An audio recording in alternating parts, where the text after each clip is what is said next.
Aujourd'hui, on va ajouter le support pour les attaques en zone, parce que si jamais on veut que nos sorts puissent cibler plusieurs cases à la fois, eh bien, il faut pouvoir avoir une façon de le faire. Puis, en ce moment, on l'a pas. Donc, c'est pour ça qu'on va faire ça aujourd'hui. On est parti! Mais avant de sauter dans le vrai sujet de la vidéo d'aujourd'hui, je pense que je vais faire un petit peu de ménage dans nos structures, parce que ici, dans notre structure de spell d'attaque cast, je vais l'ouvrir juste pour vous montrer. Ici, on a 4 variables. Les 4 dernières variables concernent le line of sight.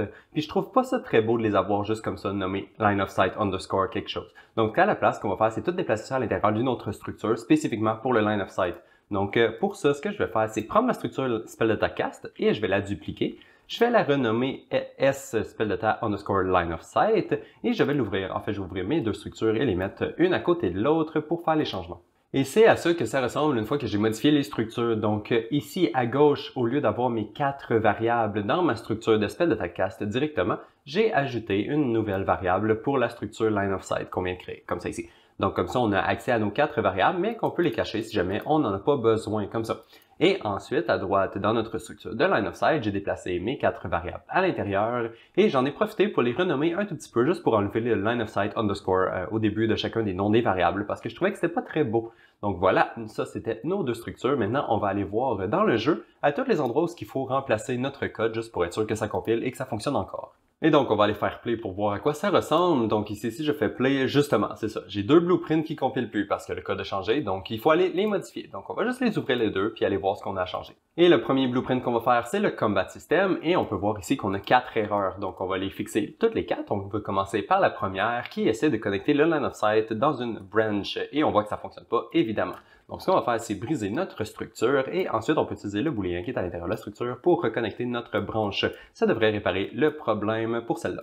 Et maintenant, il nous reste 3 autres erreurs à réparer, donc on va aller les réparer aussi. Ici, première chose qu'on essaie de faire, on essaie d'utiliser le height offset from ground directement à partir de notre structure de cast. Ça ne fonctionne pas, donc il faut briser notre line of sight pour avoir accès à notre height from ground, juste comme ça. Donc voilà, donc celle-là, ça devrait être réparé de cette façon. Et ensuite, on va faire la même chose pour les autres. Donc ici, juste après, on essaie d'utiliser les offset from center. Donc on peut juste utiliser notre break juste pour avoir accès à notre offset from center, comme ça ici. Et finalement, à droite, on utilisait le draw debug line. Donc on peut juste le reconnecter de cette façon. Et maintenant, le blueprint de combat system devrait maintenant compiler. Et ça fonctionne donc parfait. On peut le fermer parce qu'on a fini avec celui-là. Maintenant, on va aller faire le bouton Action Show Spell. Et ici, on voit que ça ne fonctionne pas parce qu'il essaie de refaire notre structure de cast avec les 4 variables directement, mais ce qu'il faut faire, c'est passer par notre line of sight. Donc, ce qu'on va faire, c'est juste nous faire un peu de place et faire un make line of sight juste ici, qu'on peut simplement reconnecter à nos 4 variables. Donc, je vais prendre mes 4 variables et connecter à ma structure de cette façon.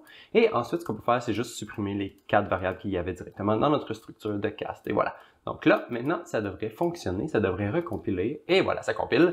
Et maintenant, si on devrait aller essayer de jouer, ça devrait fonctionner. Et voilà, ça ne chiale plus, tout compile, donc c'est parfait, on a fait notre changement et tout devrait fonctionner comme avant.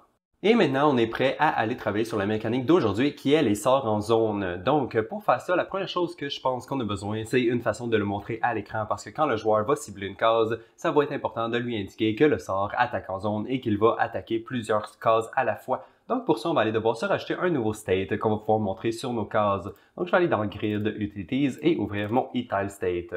Donc le nouveau state, je l'ai nommé is spell range AOE pour Area of Effect.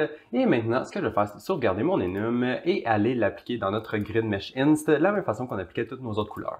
Et en fait, ici, j'ai pris un petit peu de temps juste pour changer l'ordre dans lequel les priorités s'appliquaient parce que je trouvais qu'il y avait quelques petits problèmes dans la façon que ça fonctionnait avant. Donc, voici le nouvel ordre que j'ai décidé d'appliquer et j'ai ajouté le isSpellRange AOE en premier ici, dans l'index 0. En fait, si vous voulez comparer ici en bas à gauche, j'ai ce que j'avais avant et maintenant, c'est ce que j'ai aujourd'hui. Donc, je crois que cet ordre-là fait un peu plus de sens pour la majorité de nos actions.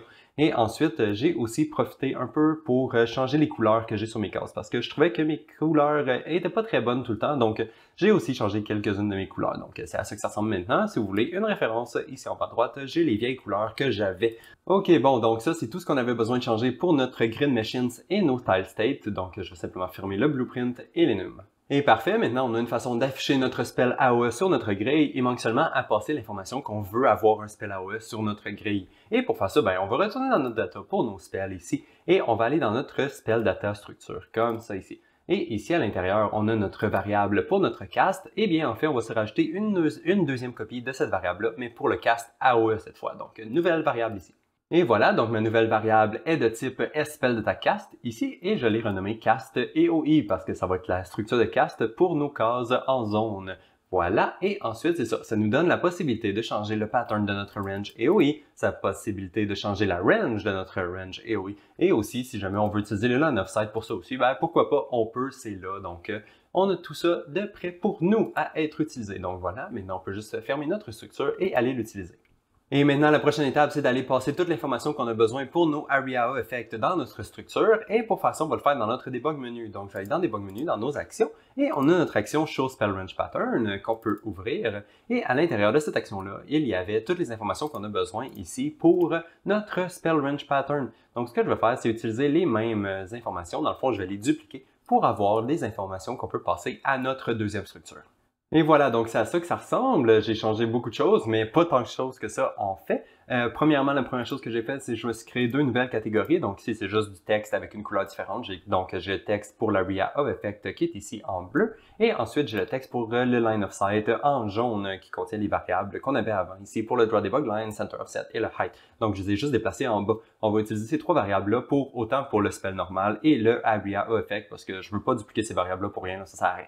Donc, on va juste les utiliser les mêmes valeurs pour les deux. Ici, pour mon spell normal, j'ai rien changé, donc c'est les trois mêmes éléments qu'avant.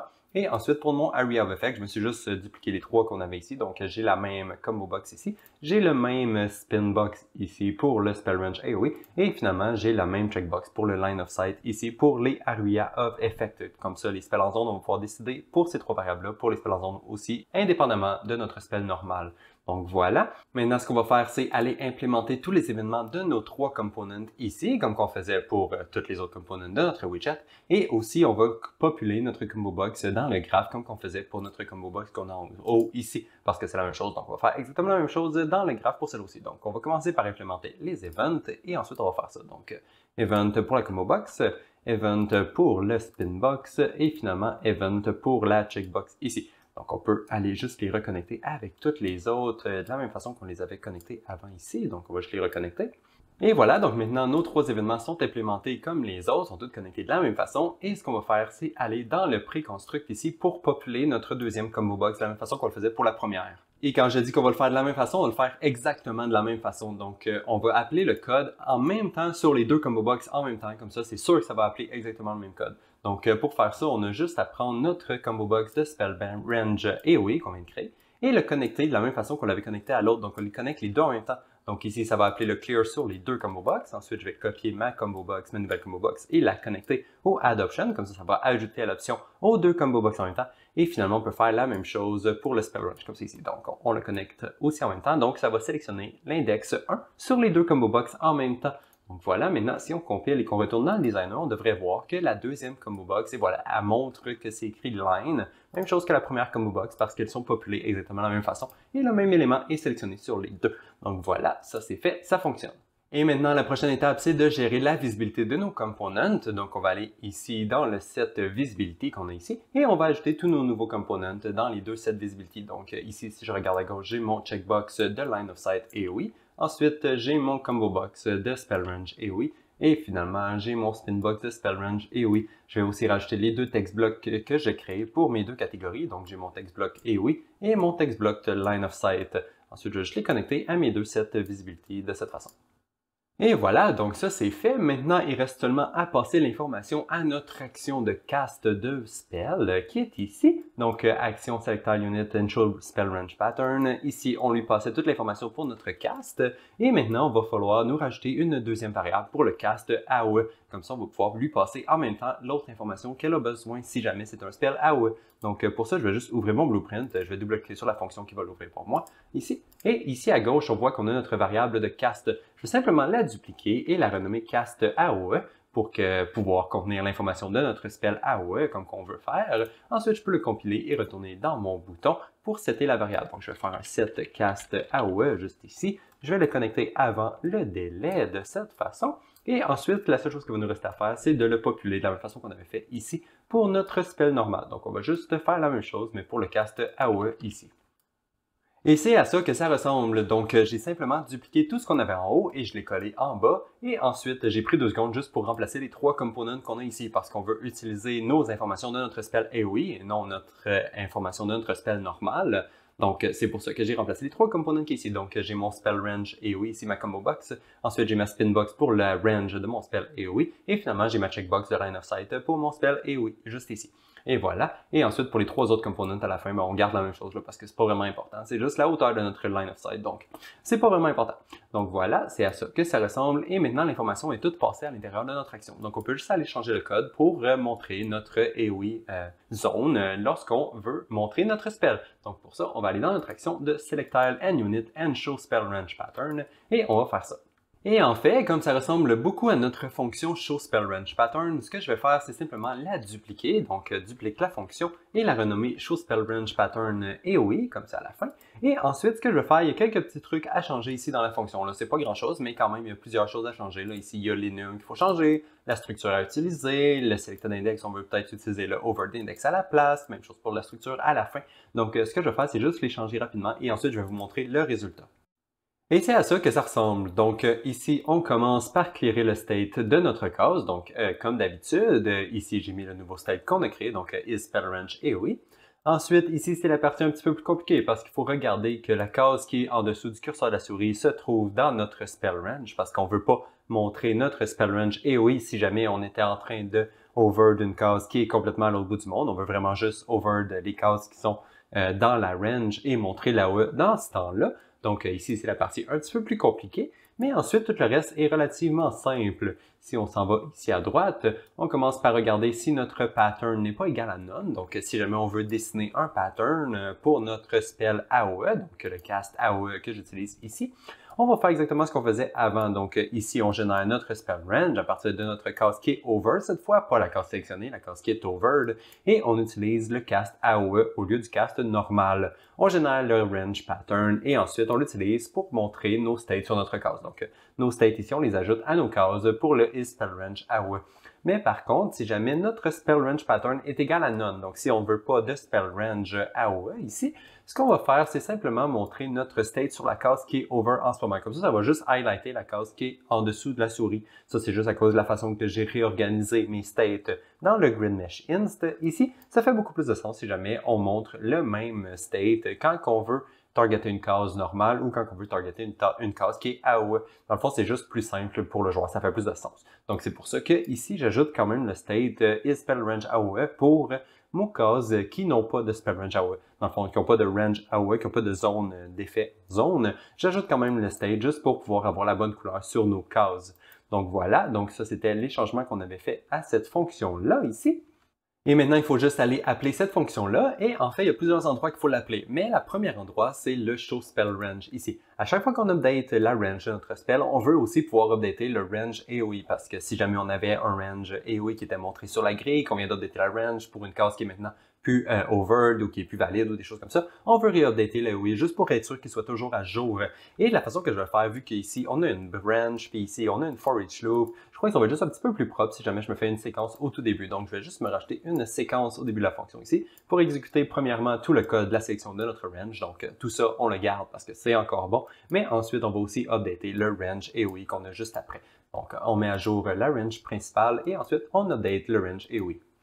Et la seconde endroit où on veut appeler cette fonction-là, c'est quand que le joueur il passe sa souris par-dessus une nouvelle case. Donc à chaque fois que le joueur passe sa souris sur une nouvelle case, on veut appeler la fonction aussi. Et en ce moment, il n'y a aucun moyen de le faire. On a seulement le execute action qu'on a ici, qui se fait appeler à chaque fois que le joueur clique sur une case. Donc en ce moment, ça se fait appeler juste si on clique sur une case. Et c'est pas ça qu'on veut. On veut que le joueur passe sa souris par-dessus une case et que ça appelle notre action. Donc il va falloir aller devoir changer quelques petites choses dans le parent de cette classe-là, juste pour pouvoir rajouter cette fonctionnalité-là.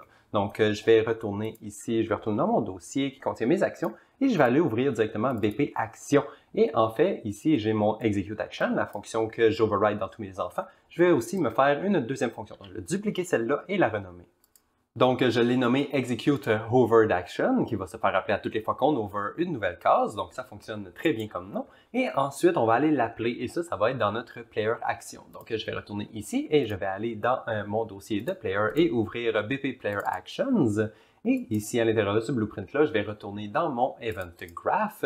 Ici, on a un événement qui se fait appeler à toutes les fois qu'on ouvre une nouvelle case. Donc, on va utiliser cet événement-là pour appeler notre nouvelle action qu'on va créer, donc notre nouvelle fonction, à l'intérieur de notre action de left-click et aussi de notre right-click. Donc, on va faire les deux en même temps. On va les appeler à chaque fois qu'une nouvelle case se fait over. Et c'est à ça que ça ressemble, c'est un petit peu plus chargé qu'avant, mais c'est quand même très simple pareil. Donc si jamais notre souris est passée sur une nouvelle case, si jamais notre selection action left-click était valide, on appelle la nouvelle fonction qu'on va créer, donc execute overt action. Et si jamais aussi on avait le left-click enfoncé en même temps, on va pouvoir appeler notre execute action comme on le faisait avant. Et ensuite, même chose pour le right-click. Donc si le right-click était valide, on appelle le overt qui va mettre à jour toutes les informations qu'on a besoin pour le overt. Et ensuite, si jamais on avait le right-click enfoncé, on va pouvoir appeler notre execute action de la même façon qu'on faisait avant. Donc il n'y a pas grand-chose qui a changé, la seule chose qu'on fait, c'est on a rajouté cette petite fonction-là en plein milieu. Parfait. Donc maintenant, on a une nouvelle fonction qui est dans notre BP action et qu'on peut aller implémenter à l'intérieur de notre action ici, ici, de selectile and unit, juste pour pouvoir montrer le AOE. Donc, ce que je vais faire, c'est fonction override, puis je vais override la nouvelle, donc execute overt action ici. Je peux connecter le parent parce que c'est ce qu'on veut. Et ensuite, on peut montrer notre spell range AOE. Donc, je peux juste le connecter de cette façon comme ça. On ne va pas recalculer tout le range au complet parce que c'est pas nécessaire. Le range n'a pas changé. C'est seulement la case qui est over qui a changé. Donc, on peut recalculer le AOE seulement. Et voilà, je crois que juste ça, ça devrait fonctionner. Maintenant, on devrait être capable de tester tout ça. Donc, allons voir si ça fonctionne. Donc, ici, j'ai ma grille et maintenant, je peux sélectionner mon action. Voilà, donc j'ai toutes les nouvelles options que je veux. Donc, j'ai mes lines, j'ai mon area of effect qui est ici. Donc, je vais commencer par changer ma range. Je vais le mettre en diamond, pourquoi pas. Donc, si je sélectionne une case en ce moment, ça montre ma range en diamond. Parfait. Ensuite, pour le area of effect, ici, je peux décider quel type d'area of effect je peux décider. Donc, on va dire un square.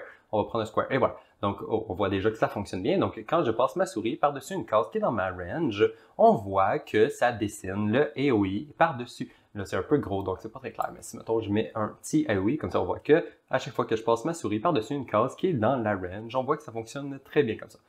Et ça devrait fonctionner pour toutes les formes. Donc, si j'essaie de dessiner un diamond, ok, là, c'est un peu petit encore une fois. Bon, voilà. Donc là, je peux avoir un AOE en diamond, donc une attaque en zone qui fait un diamond.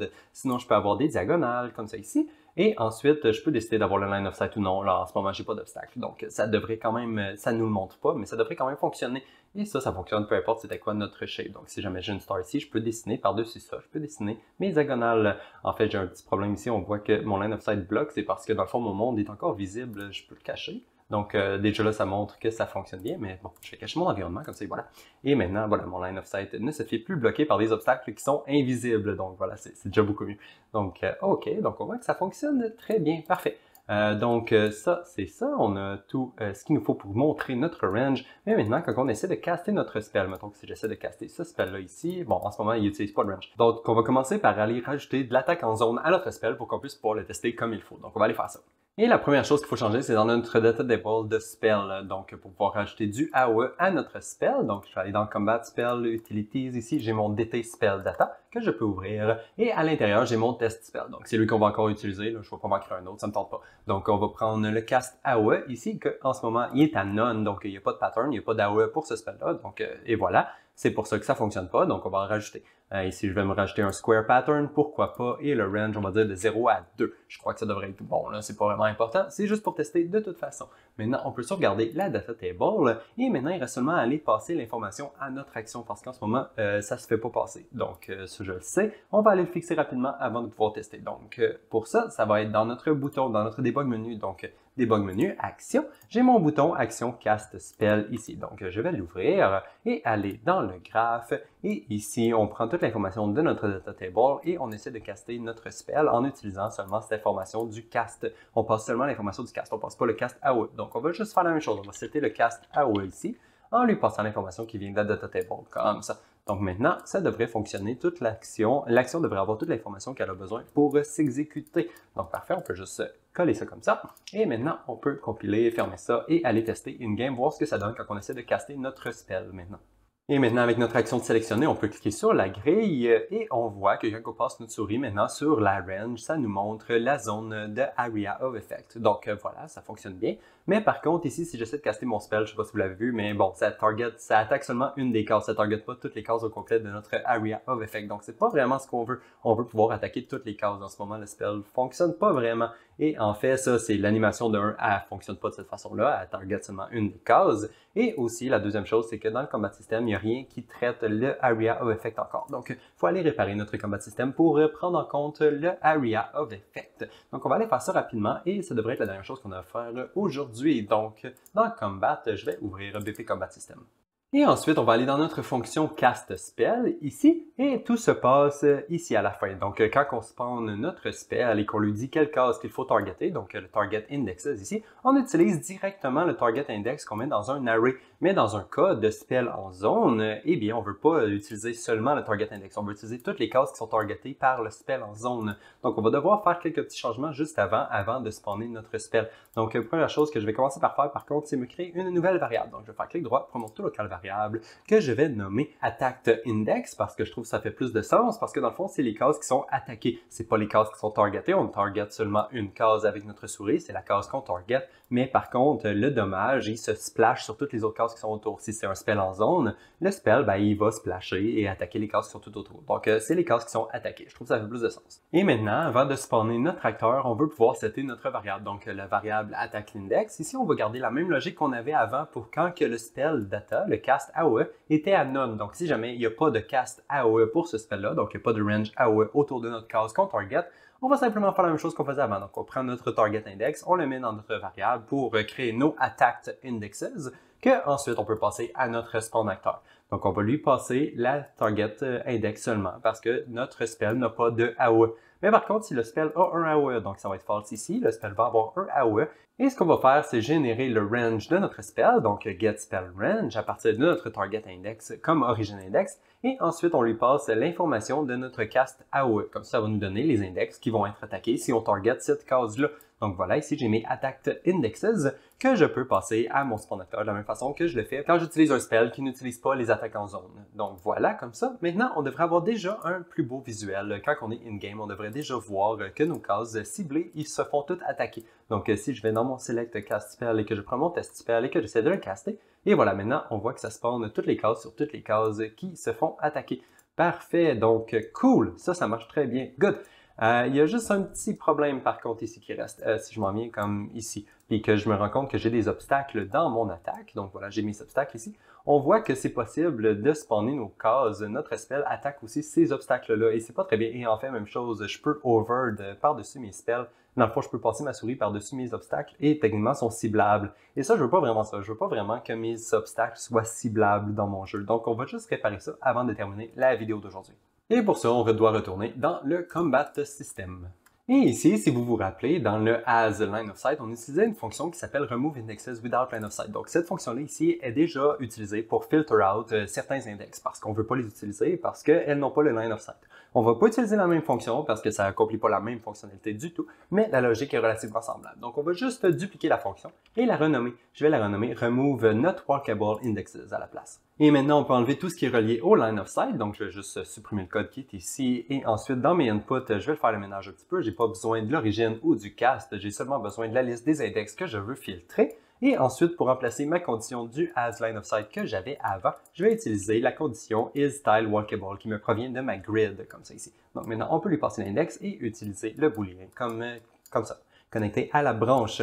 Donc maintenant, on a notre fonction qui filtre toutes les cases qui sont walkable dans les index qu'on lui passe. Et ça devrait fonctionner. Maintenant, on peut aller l'utiliser à l'intérieur de notre getSpellRange function ici. Parce que cette fonction-là est utilisée pour autant les spells qui sont en zone ou les spells range normal. Donc c'est exactement ça qu'on veut. On veut pouvoir filtrer les cases des deux types de range. Et ici, ce que je vais faire, c'est premièrement me faire un petit peu d'espace. Donc, je vais juste déplacer ça ici. Et je vais me faire un petit peu d'espace entre les deux blocs de code. Donc, j'ai mon range ici que je get et ensuite que je retourne ou que je filtre aussi. J'ai besoin de le faire. Mais entre les deux, ce que je vais faire, c'est faire un autre pass de filtering. On va filtrer les cases qui ne sont pas walkable. Donc, juste comme ça.